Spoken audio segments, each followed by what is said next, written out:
Hello, welcome back to my channel. Today we have a very special guest. You know, all my guests are special, and I really like to talk to Tracy because she is friendly and she's an expert in digital addictions. So let's look at her bio, and you're gonna understand why you're gonna want to stick through the entire video. So Tracy Markle is a nationally recognized expert in digital media addiction treatment. She is the founder and co-director of the Digital Media Treatment and Education Center, dTEC, in Boulder, Colorado, established in 2015, and the Collegiate Coaching Services program founded in 2008. Since 1999, she has supported individuals and families struggling with addiction and mental health challenges. Tracy specializes in treating digital media overuse and co-occurring conditions like anxiety, ADHD, and autism spectrum disorder.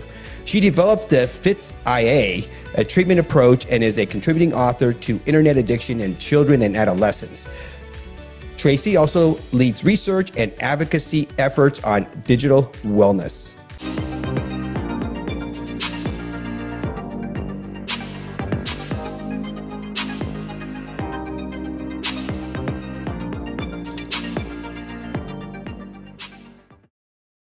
Tracy, thank you for joining me today. How are you? I'm great. Thank you so much for having me on, Andrew. You know, it's been a struggle, right, to get you to come on because you are so busy clinically. You know, you're seeing so many patients and you see children all the way to college years, right? So can you just give us an overview, a 30,000 foot view from your experience with studying and treating digital media overuse for all these decades, right? What is the problem at hand here? Well, I think the development of technology and these digital media applications like games, social media, spending online, were developed at a very rapid pace, and it's much quicker than we can keep up with. So I think one of the biggest issues we're running into is parents and schools are allowing children access to technology and applications and not realizing how problematic it is for them for many reasons, based in brain science, based in a lot of different things as far as it goes with children and adolescents. And so now the problem is, how do we catch up with technology? How do we learn and get ahead and set appropriate limits and boundaries and make sure we have the right information and listen to the right experts like you, Dr. Doan? So why are young people at risk, do you think? Well, there's a lot of reasons. And first, I'll start with developmentally. It comes down to brain science and where they are. And when you think of the prefrontal cortex, which is the front part of your brain, that's where our executive function cognitions lie. Our ability to control impulses, to think before we act, to make good decisions. Kids don't have that yet. That part of their brain has not developed. So when it comes to fast-paced, highly rewarding technologies, digital media like video games, they're unable to control their use. It's not their fault. And I often say that to parents. This isn't your child's fault. This is developed is to keep them on longer and give them a good number of rewards that their brain really likes. So when you think of adolescent brain development, think of it like a car. Their accelerator is, oh gosh, they can drive so fast. It's super developed. That's their reward system. And their prefrontal cortex, their impulse control, their brakes are underdeveloped. So the car goes really fast, but they have a hard time slowing it down. That's how a child and an adolescent's brain works when it comes to digital media and the high rewards built into them. Very interesting. And when they have problems with problematic gaming and social media use, what do you recommend for parents and teachers and caregivers to look for? Like, what are the warning signs? So some of the biggies are they're not doing their homework. They're not able to engage in class. They don't turn their homework in on time. That's what teachers experience first. They see a decline in attendance where a lot of people who game excessively and even use social media are up late at night, engaged for whatever reason. And so sleeping is really difficult. They have a hard time getting up and getting out of bed. Those are some of the warning signs that we see. And then there's behavioral warning signs where we see an increase in irritability, anxiety, depression. And they lose interest in activities that they used to really enjoy because of the game or the social media platform like Snapchat or Instagram. They're getting a lot of gratification from those, and their brain is really adapting to that high reward. And so everything else becomes more mundane and more boring, like going to band practice or playing with a friend at the park. They prefer to stay on those platforms. Wow, that's fascinating. You know, as you know, I'm a gamer myself, and I was playing like 100 hours a week in medical school, but I can totally relate to what you're saying because you're driving that dopamine system so high to the point where everything else, even like, you know, having intimate relations with my wife was not as interesting as playing like Diablo, you know? So there's something Yeah. wrong with that when a game replaces real life. And there are Mhm. times when I try to moderate and I would lay in bed literally and I would build up anxiety because I couldn't get out of bed to go play to do whatever task that my brain wanted to be completed for that game. Yeah.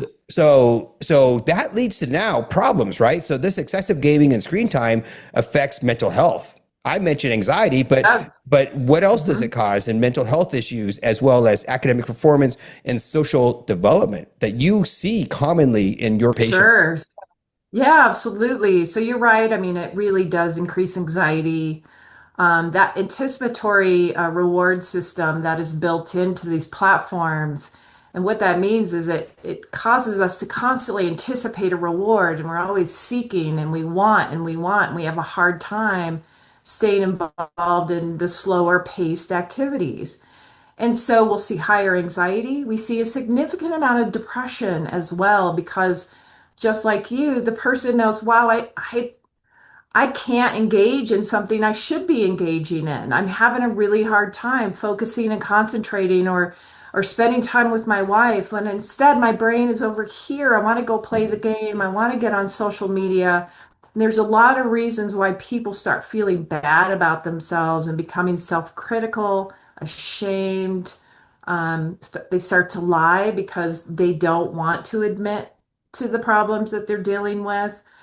I think that we see a good number of kids and adolescents and young adults who are at high risk because of pre-existing conditions too, which become exacerbated by the technology, the gaming, the social media, and that's ADHD, autism related issues, somebody who maybe already has a diagnosed mental health issue like depression, it can make it worse. And then one of the issues I see, not in gaming necessarily, but since we can talk about other platforms here, social media is a high incidence of eating disorders. So we really run the spectrum when depending on the platform you're looking at and analyzing, because from my perspective, there's five digital media platforms that are the most problematic, and gaming and social media are two of the five. And so each one carries its own characteristics when it comes to mental health conditions.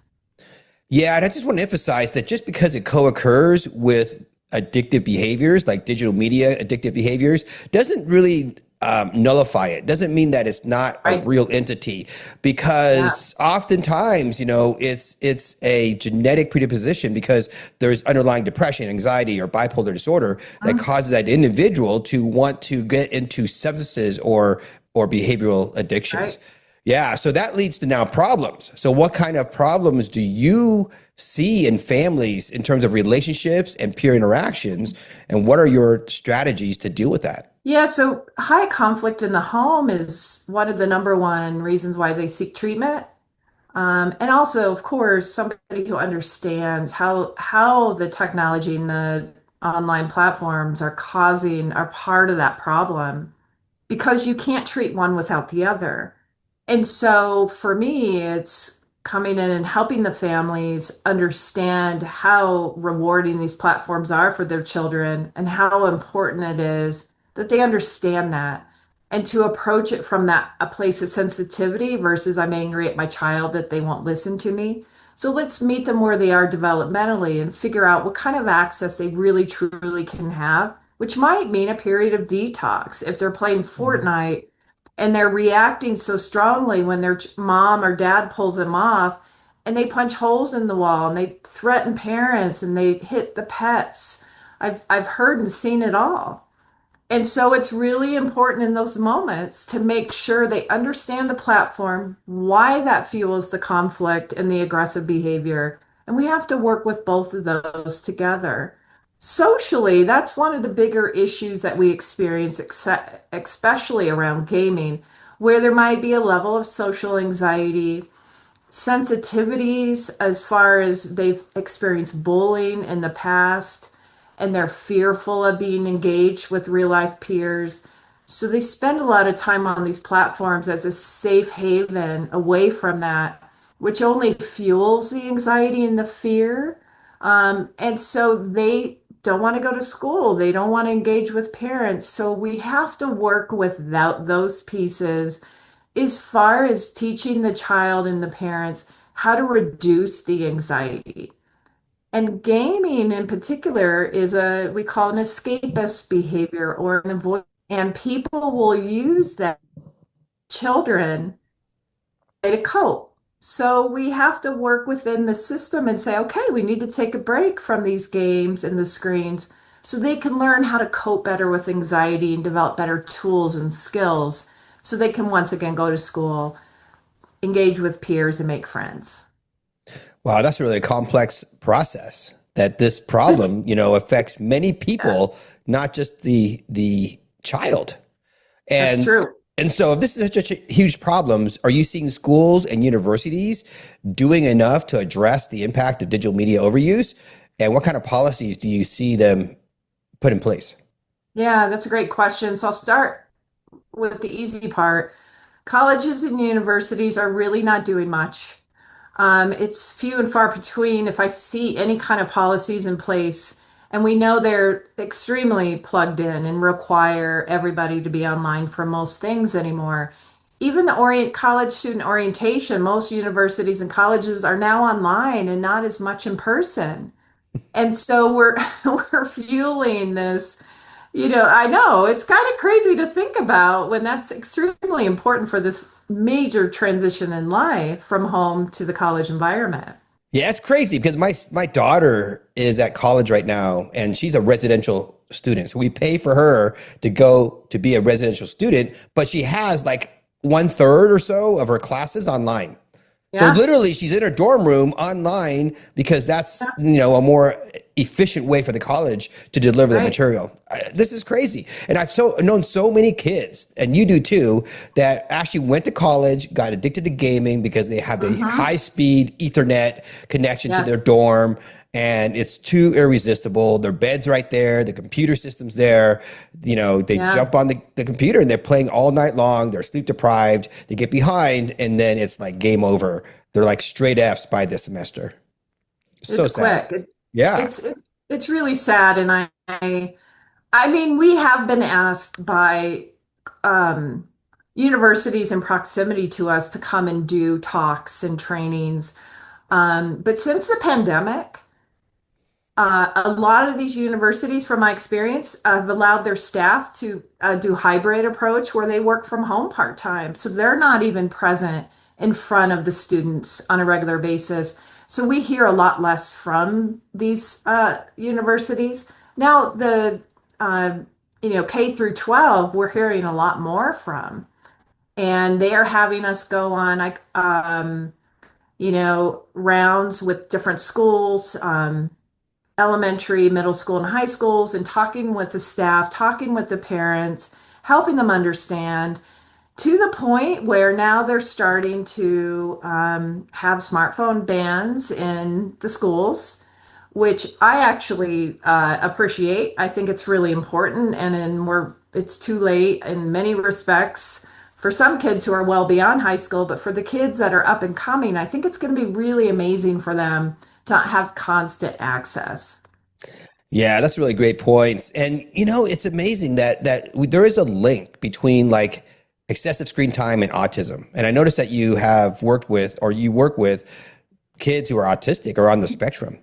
What's your opinion on that? Because, Yeah. years ago, an NPR reporter came after me. And that's actually, I just want to say something before I say this.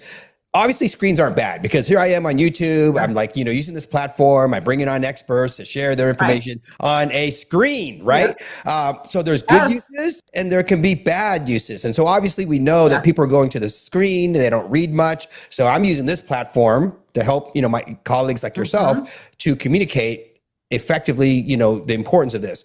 But there was an NPR reporter who came after me, like, I don't know, 5 years ago when I was in a documentary and I made the statement that basically autism at that time was 1 in 54, but it was 1 in 10,000 back in 1970. So we're an exponential rise. Yeah. Based on that Yeah. trajectory, it's going to be 1 in 2 in about 10 years or Yeah. 15 years or 20 years.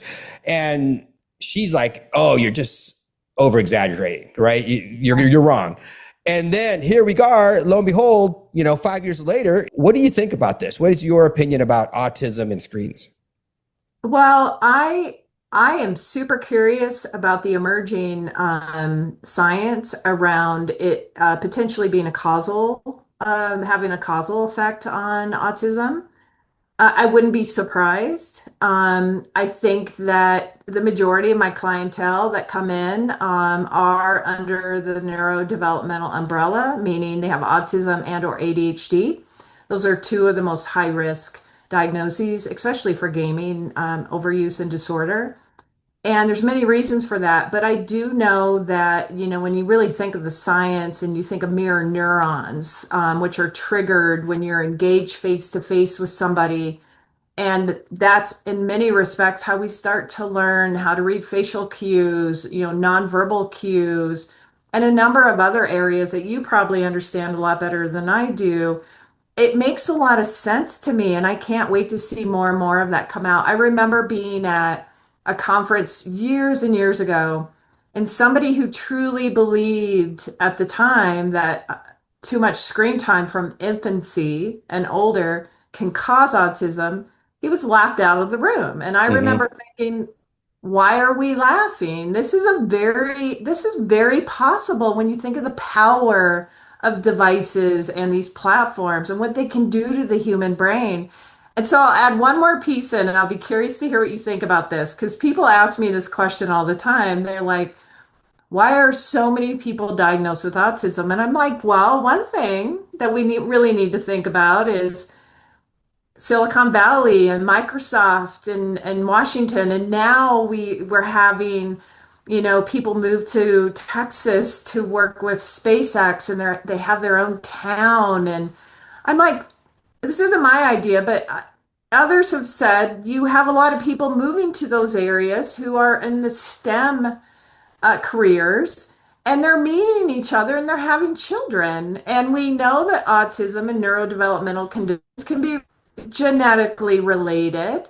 And so that's a piece that I'm really curious about.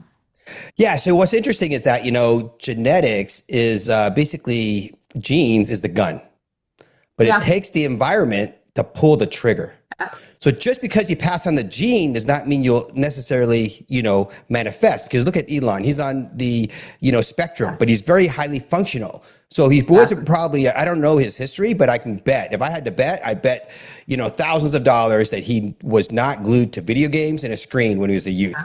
right? Yes. And I would so, agree. yeah. Mhm. And so these tech companies executives are also sending their kids to Waldorf schools.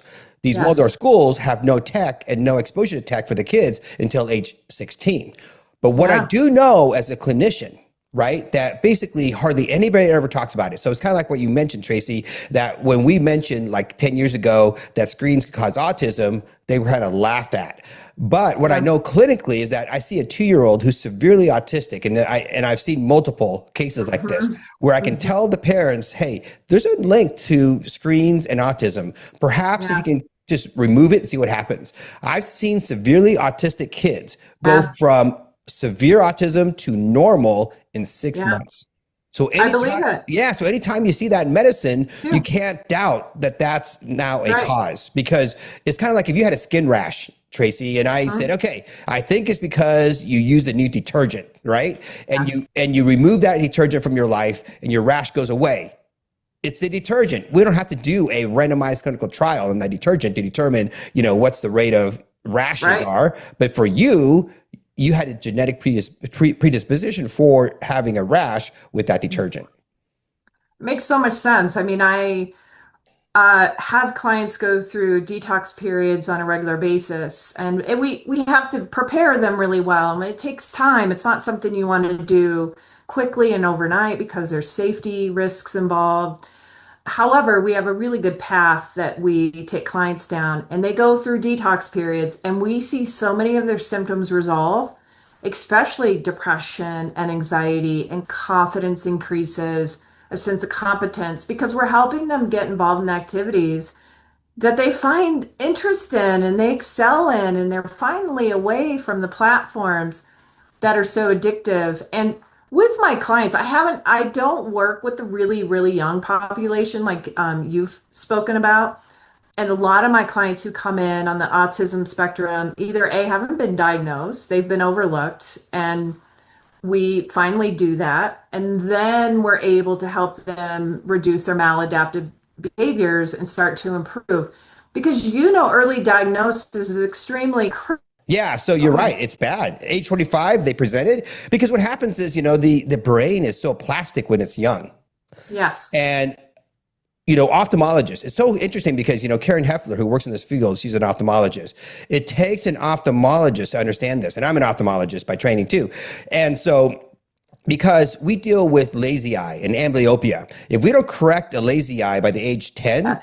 it's permanent vision loss. They go from being able to see the little letters on the screen to maybe only seeing the big letters or hand motions only at all. So Yeah. basically that's age 10, right? So imagine the frontal lobes the same way. So if you wait until age 20 to 25 before they present in your clinic, it's pretty much forget it. You can teach them maybe new behaviors to try to deal with their brain that's been maldeformed, but you have to catch it when it's young. I mean, Yeah.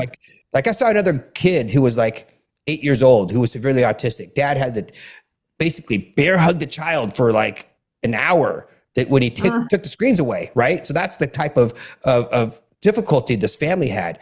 But I saw him years later, and he said, "Hey, my son, we stuck with the program. We believed what you said." Yeah. And he became high functioning autistic. Yeah. No one would have recognized him to be autistic. That's what his dad said. And he actually graduated from high school and got his diploma. Yeah. Amazing. Yeah, Amazing. but that's age 8. Age 8 took about 10 years, right? So Yes. the later you wait, the more therapy. So I tell people if they wait till 18 or 25, it could take lifelong. They may need a Tracy It's to yes. rehab them for the rest of their life. It's years, and it takes a lot of parent involvement. It's not something, fortunately parents won't see them launch in the same way that a neurotypical young adult will, where they'll need regular support even beyond my program. But I just want to highlight early diagnosis is important, and also the recommendations are that children don't have any immersive devices before the age of 2, unless they're doing some type of FaceTime with their dad who's traveling or somebody familiar. Otherwise, we don't want them in front of screens at all, even TV, if we can help it. And so I think it's important to figure out how to get that information in front of parents. And that's one of our struggles, is getting the right information out for them to easily find. Yeah, and that's why we do this YouTube as well, right? So we allow people to come and find it on their time, 2 o'clock in the morning, or after work or before work or wherever. But it's interesting though, even YouTube channels or YouTube videos where the person, some animated person, a human being, is talking to your child on the screen and saying, let's count 1, 2, and 3 and ABCs. The problem is, with that kind of one-way communication, the child doesn't learn how to communicate with real human beings. So at the age of 1, they're just looking at the screen. They may be smiling at the wrong time, but the Yes. screen can't see that and correct that and compensate for that. Mhm. So that two-way communication is so important at that early stage Mhm. for good development of communication. Oh, So, I couldn't agree more with that. so you developed a unique treatment model called FITS fits Yeah. IA. Can you explain that Yes. approach and why it's effective? Yes.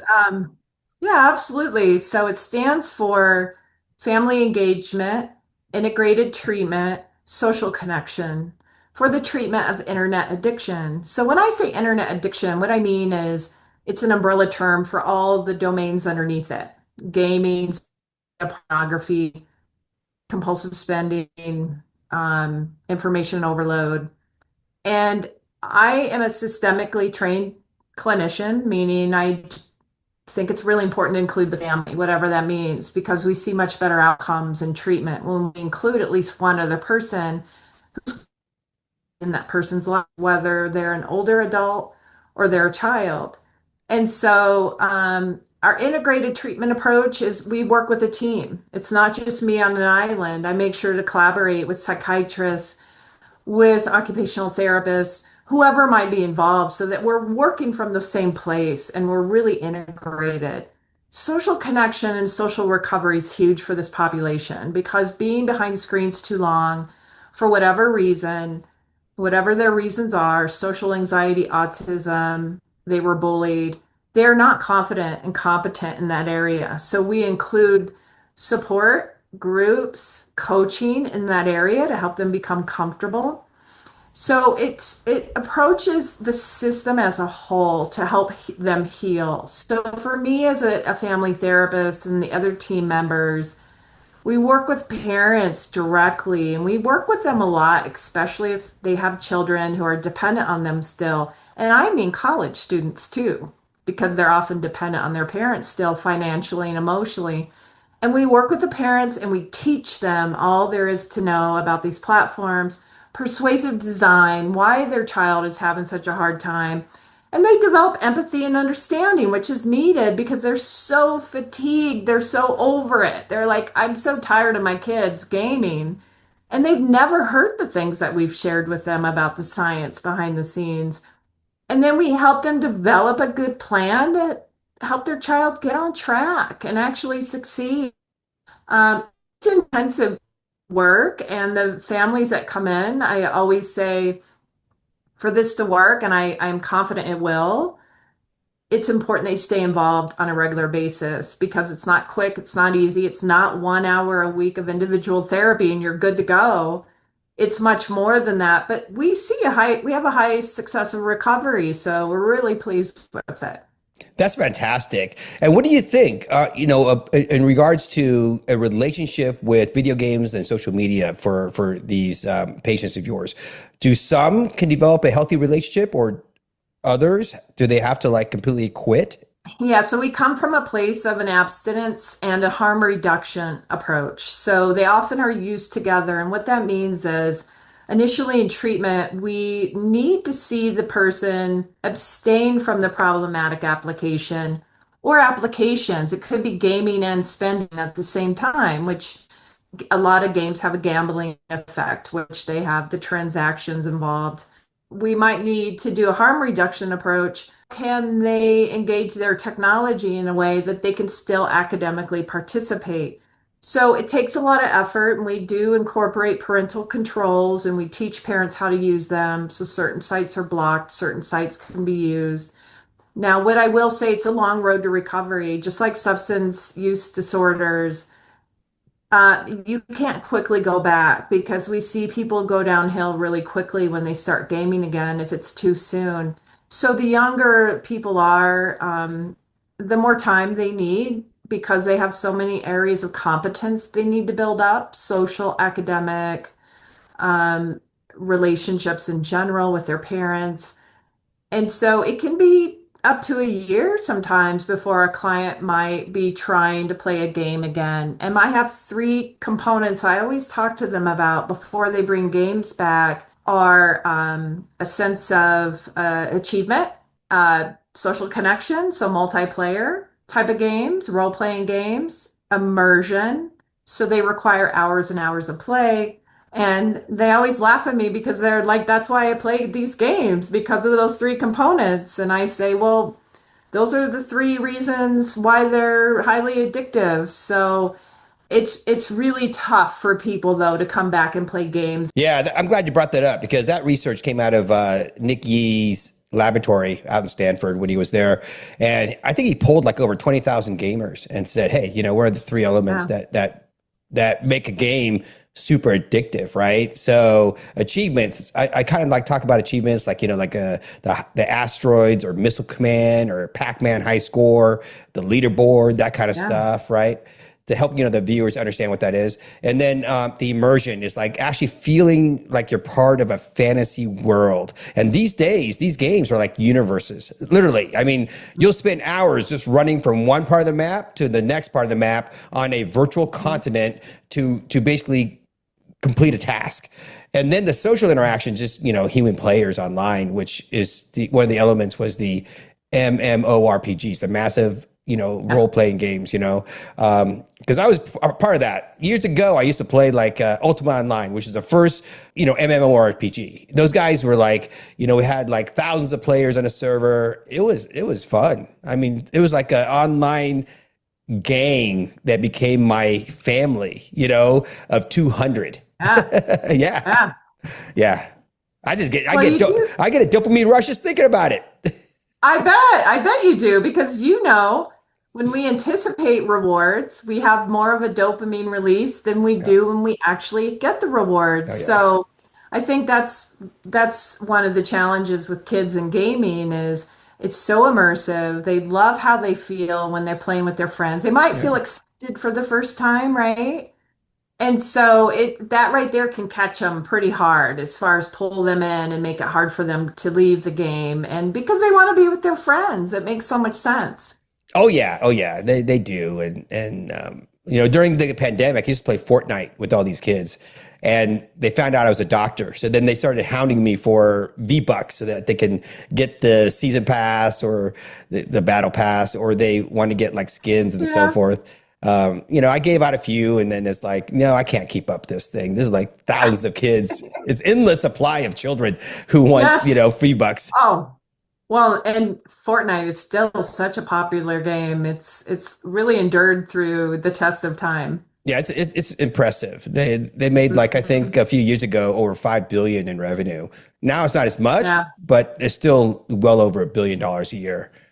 Yeah, very impressive. Well, and I'll know for anybody listening into this who's worried about their kids playing Fortnite, I often will say to parents, if it's a free download, that's a high risk game for kids, because how do you think they're making their $5 billion?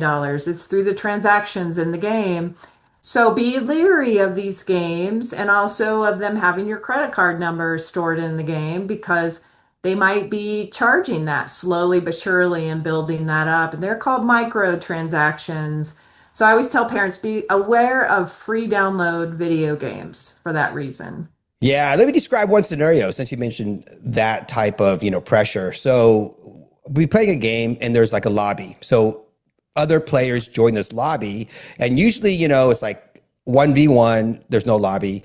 If it's 2v2, 2 versus 2, there's a lobby to find your partner to play with. And then there's 3v3 and then 4 versus 4, okay, in the classic, kind of like battle royale game. So when a person or a child comes into the lobby and they're wearing like default clothing, skins, they get kind of shamed. They're like, oh, boot the default. What a loser, and the child literally gets booted out of the lobby because they're not wearing a fancy skin. Now, the skin can cost anywhere from $10 to $25 or more, depending on, what they are, right? And so to describe to parents what this means is that you can look like a peasant with drab, gray, brown, pants and a shirt, or you can look like Spider-Man or Superman or, some famous rock star or singer. I think Ariana Grande was in there too. I had a Uh-huh. skin for her. You look like Ariana Grande running around. Yeah. And then they're having live concerts. So basically, Yeah. Fortnite's will pay for these singers to come in and pay them like Mhm. millions of dollars to do an online concert. So after the Mhm. online concert, that's when the skins get sold or advertised in front of the child. Right. So Yeah. it's a similar thing where if you go to Disneyland or if you go to like a rock concert in real life, there's going to be a booth where you're being pushed through to buy, goods. Yes. Good. That's, Nicely said. That's a great way to describe it. And the pressure the child feels to spend in game. yeah, because they got shamed. Right. So Yeah. we talked about the bad stuff. So what steps can families do right today? What would you say to create a healthier balance with tech? Yeah, so I love talking to elementary age parents who have kids in elementary age because it can be more of a preventative approach. Once you allow immersive technology and platforms like video games, it's hard to roll that back, and you have to be ready for conflict and really work hard, but you can do it. If you're in a place where you can be more proactive, the longer you delay, the better we're finding developmentally. So when you think of all the important developmental tasks that kids need to go through, such as social development, communication, academic competence, emotionally, they can regulate themselves. That's a big one that they know how to cope. They can go outside and play. And so it's important that your child has demonstrated responsibility. So they're able to do chores, they're able to do the tasks that you ask. They do their homework when it's time, and it's all age appropriate, of course. A 6-year-old might have a different chore than a 12-year-old. And so when you're feeling like they're in that place, then it might be time to allow them some access. But what I recommend is that you have a family computer in a widely visible place that you can easily walk by, which is already a natural barrier for them to not do things they're not supposed to do, and not allow screens in the basement or the bedroom. That's excellent. Very good and wise advice there. Tracy, thank you so much for joining us and for sharing your wisdom. And I really appreciate you being here. Thank you for what you're doing. I appreciate you. And if you have, to the viewers, if you have any questions or comments or suggestions for future videos, post them below. And then also remember to like, comment, and share. And then also hit the subscribe button so that you can get notifications for our future videos. Have a wonderful day. Thank you.